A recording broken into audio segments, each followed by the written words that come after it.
कर्नाटक और विजयनगर साम्राज्य, B.N. शर्मा।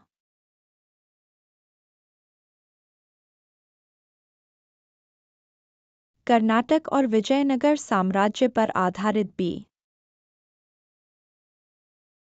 शर्मा की पुस्तक एक अद्भुत अध्ययन है जो इस ऐतिहासिक साम्राज्य की गहराई में जाकर इसके विभिन्न पहलुओं का अन्वेषण करती है।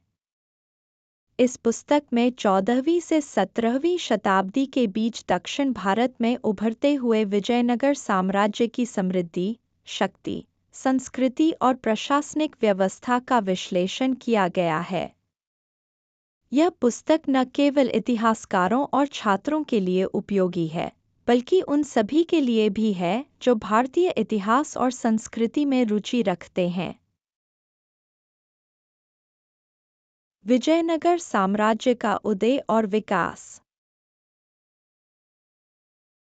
विजयनगर साम्राज्य की स्थापना 1336 ई. में हरिहर और बुक्का नामक दो भाइयों द्वारा की गई थी। ये दोनों भाई मूलतः संगम वंश के थे और उन्होंने इस साम्राज्य की नींव धर्म और संस्कृति के संरक्षण के उद्देश्य से रखी थी।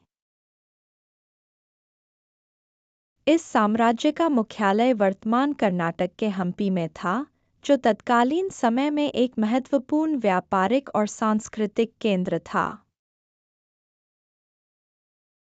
विजयनगर साम्राज्य ने 300 से अधिक वर्षों तक दक्षिण भारत के एक बड़े हिस्से पर शासन किया और इस दौरान यह अपने चरम पर था। इस साम्राज्य ने दक्षिण भारत में एकता स्थापित की और विभिन्न सांस्कृतिक और धार्मिक प्रवृत्तियों का संरक्षण किया। राजनीतिक और प्रशासनिक व्यवस्था। विजयनगर साम्राज्य की प्रशासनिक व्यवस्था अत्यंत संगठित और प्रभावी थी।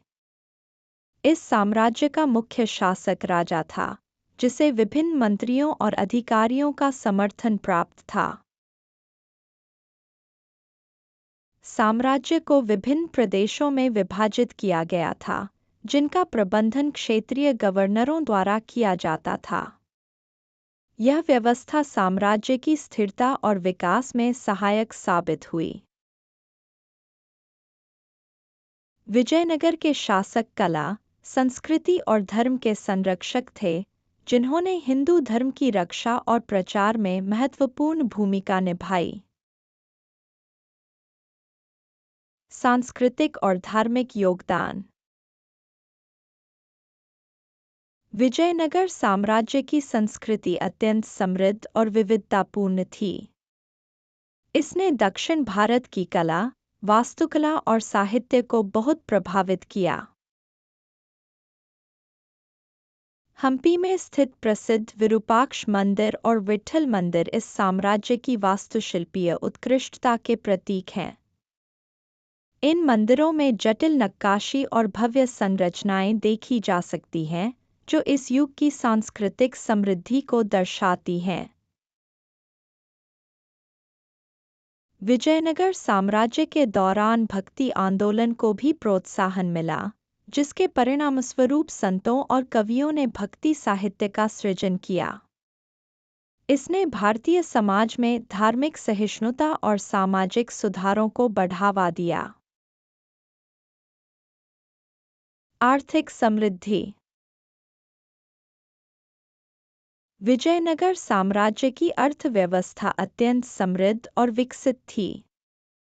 इस साम्राज्य ने कृषि, व्यापार और उद्योग के माध्यम से आर्थिक विकास को प्रोत्साहित किया। हम्पी जैसे व्यापारिक केंद्रों के माध्यम से विजयनगर साम्राज्य ने अंतर्राष्ट्रीय व्यापार में भी भाग लिया। मसाले, कपड़ा, हाथीदांत और अन्य वस्त्रों का निर्यात इस साम्राज्य की आर्थिक समृद्धि का प्रमुख स्रोत था। कृषि में भी नवाचार हुए, जैसे कि सिंचाई प्रणाली का विकास, जिसने कृषि उत्पादन को बढ़ाने में महत्वपूर्ण भूमिका निभाई। Thanks for watching. Please like and share this video. Also hit the subscribe button Ring the notification bell, and let's embark on a journey of knowledge together.